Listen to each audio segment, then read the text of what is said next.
Someone sent this article to me from the Jamaica Gleaner, and it is written by Ronnie Thwaites. Ronnie Thwaites. Ronnie Thwaites. Ronnie Tweet. So it reads, the Prime Minister just doesn't seem to understand. Last Wednesday we were debating the amendment to the Defence Act to provide the establishment of a Jamaica National Corps.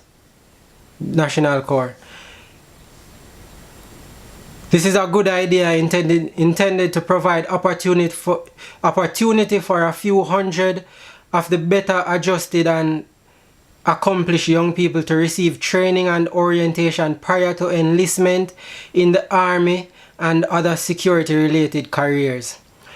But what about the remainder of the more than 150,000 detached youth, I asked, who desperately need something to do, and even more so the discipline and character reformation that a period of military training provides? Dealing with this expanding cohort, dangerous to themselves, real risk to social peace and economic growth, constitute the most acute national security challenge. The plans outlined by Wholeness to offer some idle youth remedial education and skills training are inadequate both in quantity and scope. What is aggravating? All these current opposition spokespersons have all the solutions to the problems in Jamaica. They have all the solutions in the world to the problems in Jamaica. Yet when they were in power for how many decades, they could not implement these solutions that they now have, these bright ideas that they now have. Now, no matter how long you keep them in school, for most of the 20,000 young Jamaicans who leave below the matriculation standard each year, their crippling problems are low self-esteem, poor social skills, and undeveloped appreciation for discipline and order. Now his big solution is sending these kids to the army. Now I would wholeheartedly agree with sending every single Jamaican student to serve some time in the army to show that they are patriotic to Jamaica. Just, donate a year out of your time, do some community service for Jamaica just to give back, because education, you get education and this and that, and you just show your dedication to Jamaican society. But no, this is definitely singling out poor people, because those are the people who most likely will end up without jobs and most likely end up insufficiently educated. Now this man was in charge of the Ministry of Education, if I'm remembering correctly, and what he just spelled out for us is that the education system is insufficient. So why is it that he didn't make sure that the education system was sufficient, and by the time these students leave high school, they are equipped with all of the social skills, all of the technical skills, all of the self-esteem they need. I especially love the fact that he mentioned self-esteem, because in a lot of my videos I talk about culturally relevant education, and they do not make the education in Jamaica culturally relevant to these mostly, by and large, African people, African students. So they don't make the education system culturally relevant, and that is why you have people with low self-esteem leaving these schools. with bad social skills. The education system is insufficient. It is not culturally relevant. If you keep teaching these people about the foolishness of Christopher Columbus and Admiral Penn and all of these English, if you keep up this colonial education system, you are going to have these students who are already at risk because they live in poor communities. You are going to have a lot of them being left by the wayside because the education system does not inspire them. And so now you have these students or these young people already at risk of entering a cycle of crime and violence simply because of poverty and the era where they were born and raised in, right? So they are already at risk. And you are going to send them to the army for behavior modification. And now, many might not want to admit this, that many in the security force, and these aren't even people who are suffering like the most extreme forms of poverty, but many people in the security forces, JDF, JCF, all of that, these are people who a lot of them are committing crimes. A lot of them are assassins that can be paid to execute people for a sum of money. Why? Because their pay in their positions is not enough to take care of all their bills and live comfortably. So they use their training in killing and training in their organized, the organization that they learn from being in the security forces to simply commit crime more efficiently. So now, you're not providing jobs for these students. You didn't provide a culturally relevant education. You are opposing the Prime Minister's focus now on skills. Hopefully he's talking about job training skills that these young people can use to further their career or make something of themselves or become entrepreneurs. I am assuming that is what he's speaking about, right? So you're opposing these things and you're proposing that we grab these young people when they leave school ill-equipped to enter society and enter the workforce. First of all, they don't even have jobs to enter into. So there is your first task to provide jobs for them. So you're not providing the jobs for them. You didn't provide them with the education. Now they are at risk, they are poor, they are at risk of entering into a cycle of violence. Now when you claim that you're sending them to the JDF for behavior modification, you know what they are going to go to the JDF and learn? They are going to learn how to be efficient, how to be organized, how to be disciplined. And when they go back to their communities and they still don't have jobs, they still don't have the self-esteem that they should, because you're definitely not going to give them anything culturally relevant in the JDF, right? So you're sending them back with military skills, right? You're sending them back with organizational skills into these communities where they're still at risk of entering into a cycle of crime and violence. So what are they going to become now?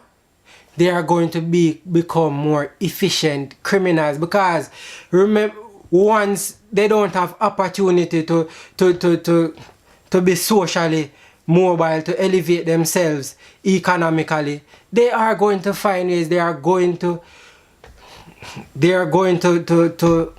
go right back into all of the criminal activity that they were at risk of entering into in the first place. So there I don't see the relevance in this idea. Why this idea? Why not? Why, first of all, why did you not make sure that the education system was working to produce good citizens, well-educated, fully equipped citizens to enter society? Why didn't you, when you were in the position, make sure that is what you did? Instead of coming up with this stupid idea right now. Now, if we are going to say every Jamaican has to serve some time in the JDF, then I am fine with that. But I am not fine with singling out poor people. Singling out poor people and not providing opportunity for them. All you are doing is talking about behavior modification, placing all the blame and all the responsibility on these children. When you were the one in charge of all the money and the resources that should have been spent to make sure that the generations coming, the generations passing through the education system were fully equipped with all the skills and all the knowledge and all the self-esteem they needed to be productive citizens. So you are the major failure in this situation, but you have the most mouth and you have the most solutions, you have the most oppositions, you are the big naysayer to when somebody else is trying to implement solutions. You come up with this foolishness. Anyway, let me... And what gets me to, if you look through the comment, almost everybody agree with this. Well, at least one person says it has been long known that the root of the problem is lack of discipline. But those unattached youth were there when his party was in power, when he was Minister of Education, and despite the lack of effort to deal with it, I guess he dared not call the previous Prime Minister clueless. So this person actually knows that this guy was in the position to fix the problem that he is now pointing out, and he didn't while his party was in power. Why does he have so much mouth now that Feme party out of power?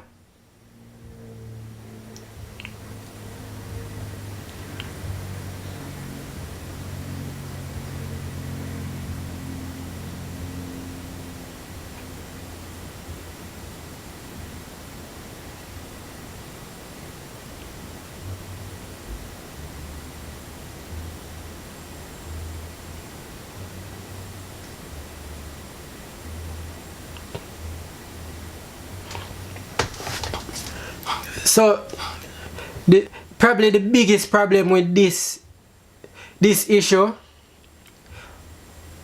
is the fact that he's just being disingenuous, right? No that he doesn't have the responsibility of implementing these policies. He has the loudest mouth and has the most criticism. But if you're not going to take the steps when you do actually have the power, then shut up when you're out of power and let the people who are currently leading, let them lead, let them implement their ideas and see if it works. Because you obviously you failed. So you shouldn't have as much mouth as you have right now.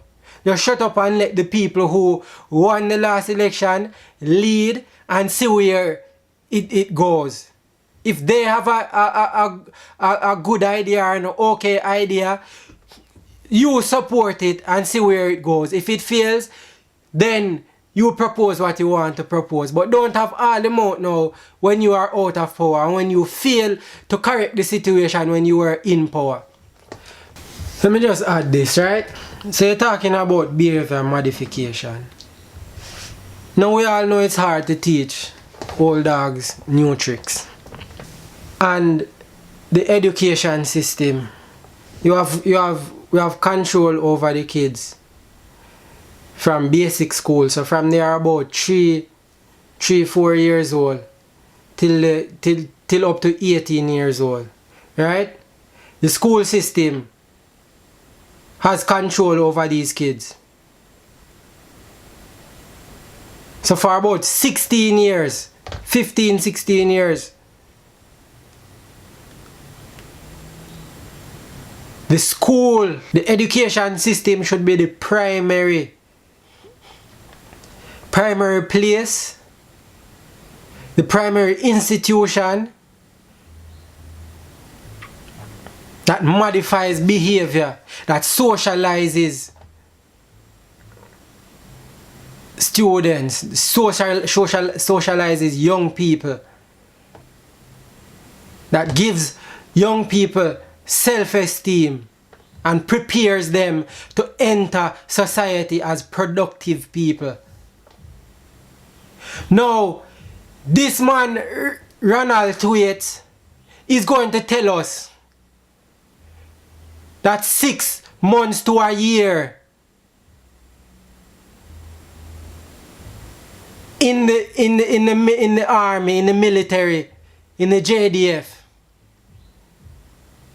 is going to supersede the last 16 years that we were supposed to be modifying the behavior of these young people. Does that make any sense? Does that make any sense to anyone? If you fail to do that in the 16 years, that the 15, 16 years that you had these people under your control, you have no chance of controlling them in the future. Not in 6 months, not in 7 months. You might get 1 and 2, but you're not going to fix a problem. You couldn't solve it in 16 years. You're not going to solve it in 7 months or a year or 12 months. When people, them just, so sometimes these people, I think them just get up and them just, they just go over what they see the opposite party saying and say, all right, let's come up with all the ways we can disagree with these things. And they just go down the line. Let's just make all this argument and just disagree with this and disagree with that, disagree with that. How can you oppose skills training and further education?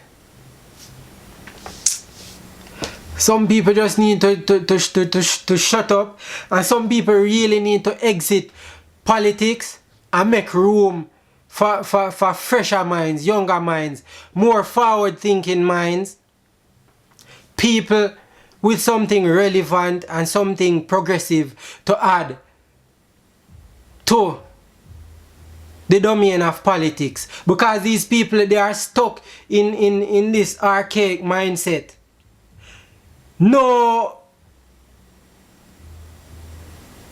nothing more than this brother just feel because in the military them jump up in your face and shout you down and body up and call you down for obey commands and them thing there. Them feel like said that is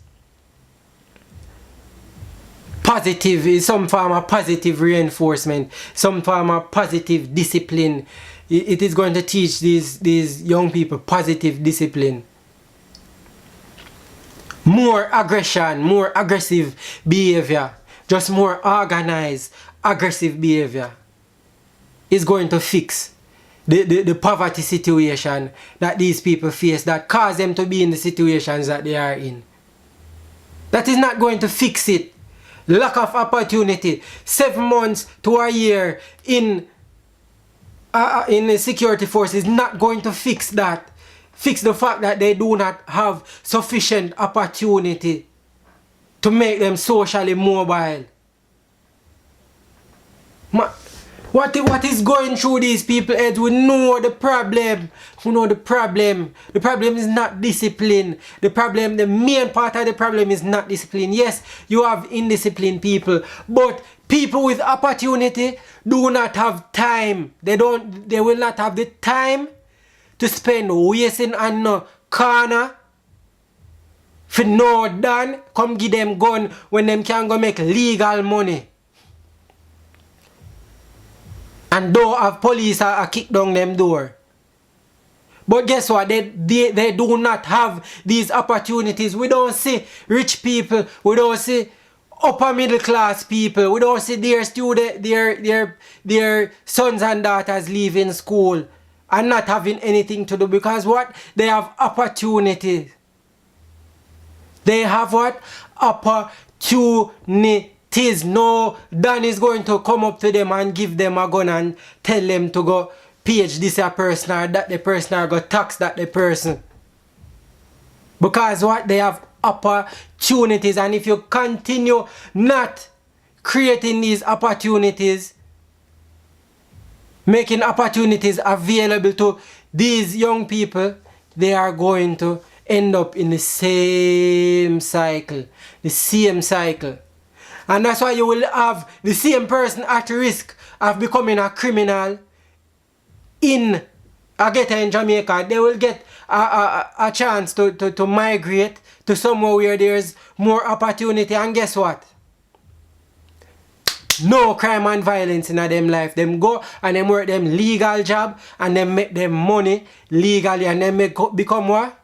Good upstanding citizens, because they have opportunity. Now you in the government, and you're in the government for how much decades, and you're in a public life and you're in a leadership position for how much decades, and you fail to create the opportunities for these people, and then you turn around and want to place all of the blame on them and these young people that didn't create the society that they live in, that weren't in charge of the tax dollars that you guys collected, you people collected and wasted and didn't use sufficiently, are implementing bad ideas.